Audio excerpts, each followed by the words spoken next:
are raising holy hell because you're not supposed to raise an iron coffin. They're going to encase it in cement, I believe, so it stops leaking mercury into the water.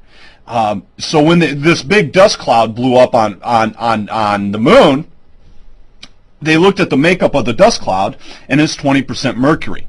Well, there's no way in hell the moon, as we know it, can kick up that type of dust cloud. Unless everything we know about the moon has to go out the window for it to be able to do for this to happen. There's all kinds of rare minerals, all kinds of rare elements, all these crazy things in this dust cloud, but this 20% mercury.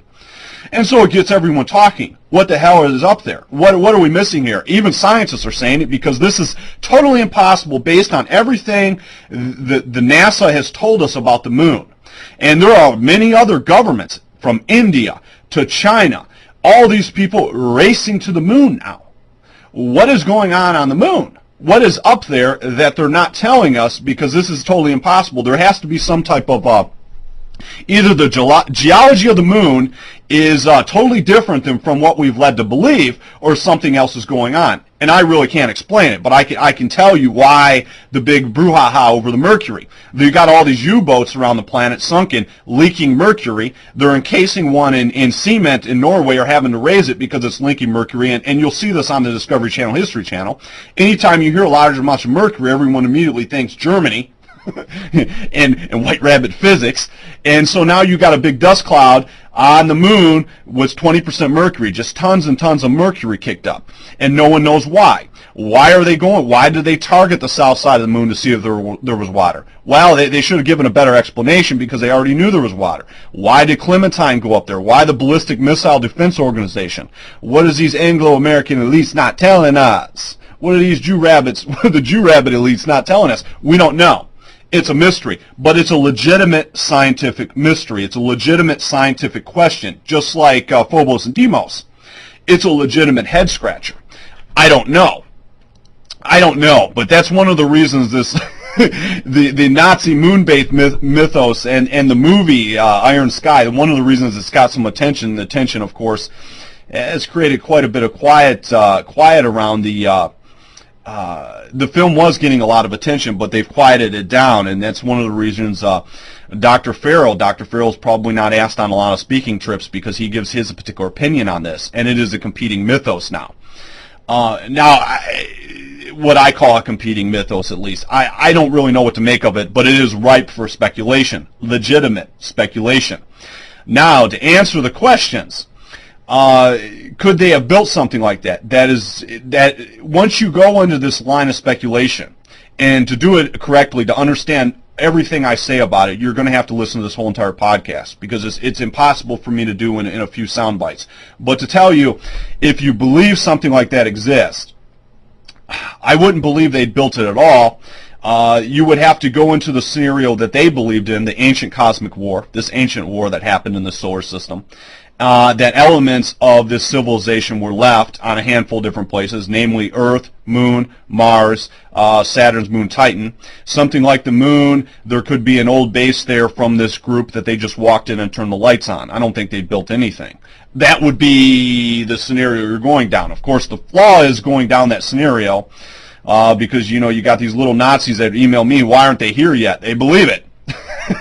Well, you'd have to understand that once you go down this scenario, this cosmic war scenario that the good Dr. Farrell goes down, there's something that he knows that's an automatic given, and that would be there would have to be something here with us now, and that's the reason they're not here right now. You'd have to get up there, hide there, and wait for the cavalry or something like that. The cavalry would be coming, but that is the line of thinking. Now, is there anything in this ancient text that would preclude to be there? Yes, it's all over the place. There would have to be stuff on the moon. Now, what does that mean? I don't know. I'm agnostic. I don't really know what I believe until it shows up here, but once it shows up here, there's a whole set of if-thens you better know. If the red hippo comes out, well, then we'll already know. But they're usually one step ahead of them. So who knows? Maybe they had a giant fake moon base up there. Maybe the red hippo thought they were up there, and they had a big supply of mercury up there, just to dangle it in front of their noses. I have no idea. But it is legitimate. It's legitimate mystery. Legitimate being no one can offer a rational explanation for the Ballistic Missile Defense Organization to research it. And there is one semi-rational explanation. They want to test fire. They want to test fire space weapons, and they want to do it under the guise of searching for water and stuff like that. Well, I guess that's a legitimate explanation, because you're really test firing a space weapon. They test fired a missile, of a projectile from a satellite into an area. Obviously, if you can do something like that around Earth, you could dominate a lot of situations. You're not going to be able to stop that necessarily, under current technology, at least, under current known technology.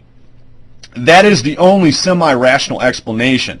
The problem you get into is, if you're going to do something like that, why did they do all the particular mapping?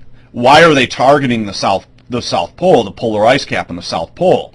Why did Clementine target all this? Why did the Ballistic Missile Defense Organization want to target a precise area? Because there are other areas in the moon much more interesting that they could have fired it into. You see, this is the problem with that explanation, but that is a semi-plausible explanation, that under the guise of science, they're testing new weapons. I'll buy that. I'll buy that somewhat. But the Clementine did some very odd things on the moon in some spectrums we can't see. It just becomes very odd on the route they took to do it.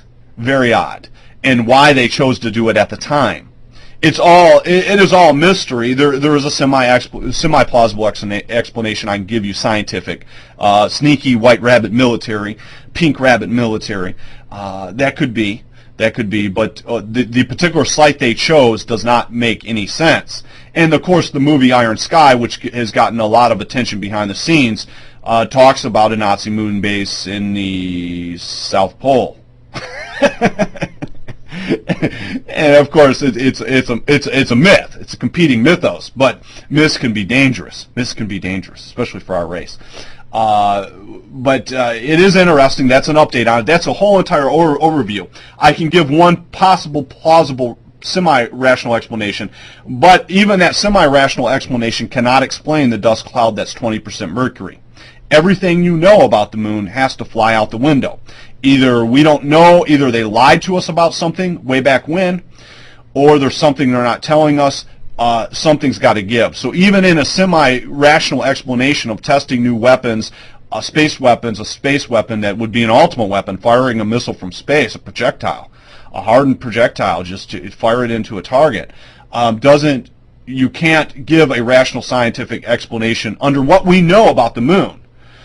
With all that mercury and everything. It just, the 20% mercury cloud, whatever you want to call it, 19, 21%, the tons of mercury, doesn't make any sense. Doesn't make any sense. Just like the mercury on the U-boat, it doesn't make any sense unless you know about the one project in all of Nazi Germany that was labeled war decisive. War decisive mean if we get this done, we're going to win the war, no doubt. But that's all I can tell you about it. It's legitimate mystery. I don't have any real solutions to this. So solutions are just coming. It's an act in process. It's an ongoing act as we come into the end game and all the mysteries that are just mounting up. But there are legitimate mysteries, and that's how alternative news and research, that's how they make their money. They've stoked some, especially their online media, they've stoked the natural, they brought back the natural myth and mysticism that makes up the white rabbit existence in a very peculiar way. Some of it's dangerous. The stuff controlled by our enemy is dangerous. Our enemy considers this Nazi esotericism extremely dangerous now that it's getting a little too uncomfortable for them. I don't consider anything that a young white rabbit has to believe, whether it be J.R.R. Tolkien or Miguel Serrano, which is one of the fathers of Nazi esotericism. I don't see that as any. I don't see that as all that dangerous if it motivates them to something higher or better than themselves. Our enemy understands that. That's why they don't like any competing mythos with their little gray alien mythos.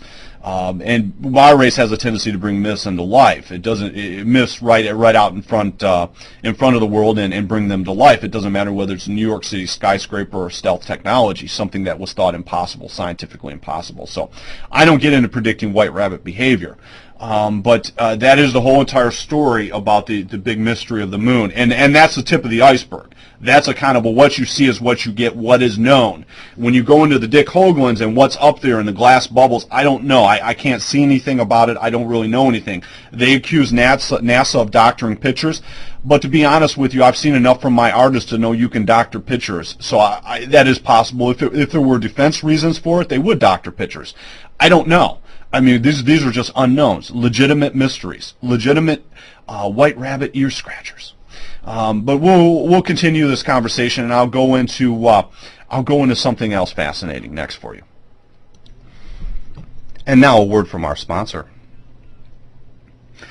Have you ever said to yourself, "Gee, I would love an undercover lover"? Or maybe you said to yourself, "Gee, I would like to be an undercover lover." We know exactly how you feel. For a limited time only, on whiterabbitradio.net, you can buy an undercover lover. You can be an undercover lover. Yes, for only 25 carats. It is a great investment because all the money goes to fight white rabbit genocide, which is the thing we're about here at whiterabbitradio.net. So if you're looking for an undercover lover, or if you're looking to be an undercover lover, or if you're just looking to have the coolest undercover lover in the history of the undercover lovers, we have just the ticket for you, all at a very, very low price. Yeah, so hop on over there and pull up that merchandise tab. And when you see the undercover lover, you'll go wild at how beautiful it is. And hit that buy button. Support fighting white rabbit genocide in the easiest way possible. Be an undercover lover. Now we're going to talk about De Glock. De Glock is an interesting subject. In this podcast, I very simply went over the areas, and I would stress simplify. I simplified those areas. And I did that using Dr. Farrell's work, and I threw in another area. But with De Glock, or the bell, that bell-shaped thing you see dancing on the Discovery Channel that they offer all these ridiculous explanations for, they never have anyone good on television for, I put my listeners at least in the line, in the firing order of what they were trying to do with this thing, or what they have done. I was asked a particular question, and this is an interesting question about De Glock, because you can wiki it. It's just like die in the English language, D-I-E-G-L-O-C-K-E, De Glock, and you can go right to the actual wiki. I'll put it on my Twitter if I think about it, but it's pretty simple. You can find out about it. You can look up the Venus flytrap that was called that by Igor Witkowski, I believe. But once the Berlin Wall came down, once things started opening up, there was a lot of research behind the Soviet lines of what the Nazis were doing over in the some of the Soviet satellite countries. And that's where the main test rig for De Glock was located. Basically, Igor Witkowski in the 2000, just in the year 2000, wrote his book. It was in the Polish language, The Truth About the Wonder Weapon, and it was reprinted in German. And Dr. Farrell actually did a video with him. It's something that goes back quite a bit. They believe the Kecksburg incident, you're going to see this Kecksburg incident, and others, especially the Dr. Farrells, have speculated that that's exactly what it was in Kecksburg. It's a famous, if you look up De Glock, you're going to see a lot of different things attached to it, but really people don't talk about, Dr. Farrell's the only one talking about it as a test rig specifically, and then he does so specifically on each one of the test phase. But of course that opens up a Pandora's box, whether you're testing it for zero-point energy, it's a test rig for a new type of physics, or whether you're testing it for a new type of energy, like a way to tap into zero-point energy to relieve all our energy needs. When you look at it for a weapons potential, when you look at this type of physics for a way to engineer the fabric of space-time itself, you're dealing with a torsion. You're dealing with a torsion test rig of sorts. Two counter-rotating drums around the famous Nazi serum, this red mercury type substance. And it is all, it's become lore and legend and Nazi esoterica and everything else, but there's a lot of truth behind it.